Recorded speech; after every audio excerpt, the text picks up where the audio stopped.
Hey, Professor Christensen. I am doing case 3-2, Rite inventory surplus fraud. So, some of the facts of the case. The VPs of Findling and Foster, of Rite they're VPs, Findling and Foster, then they devised a plan to defraud Rite.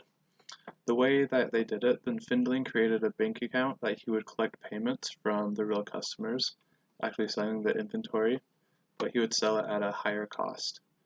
And so then Findling, he would send the lower amount over to Rite and then keep the surplus. Then on the other end, Foster would manipulate the payments received and make it appear as though everything was good on Rite side. And then Findling would also kick back some of the excess profits to Foster for the collusion. They estimated the fraud to be about $29.1 million. And then getting into the questions, rationalizations for unethical actions. There's a lot of unethical rationalizations for some of the actions. A few of the most common that I would personally see like in this scenario is that they're hard workers, that they deserve better pay, and that the company owes them. Another is that the company will not miss a few dollars or some inventory here or there.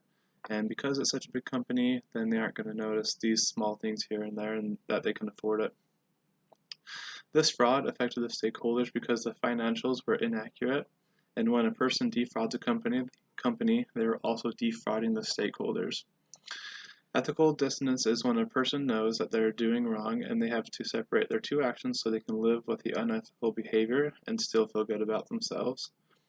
Rite, it talked about in the case that they have a strong moral code and have strong ethics in place. But by committing this fraud, Foster and Findling, then they were not adhering to the code, and so they had ethical dissonance where they had to separate their two lives basically so they could still live with themselves and still feel like they're good people.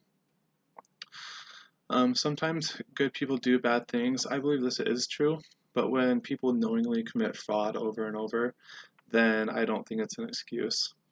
I think mistakes are okay, and I think everybody makes mistakes. And sometimes good people do bad things, but when it's fraud over and over again and you're knowingly doing it, then I don't think that's an excuse for the behavior. For the actions, then I would first probably talk to my supervisors and probably consult with the internal audit team to talk about if I was the one that found it. I would then bring up the issue with whoever Foster and Findling report to or to them personally, and if sometimes my internal audit team would be able to back me up and stuff, then there's strength in numbers. And with how much they defrauded the company, then I think there'd be no other real option other than to let them go.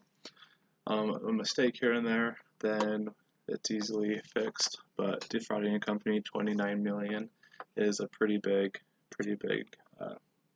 mistake and pretty big fraud.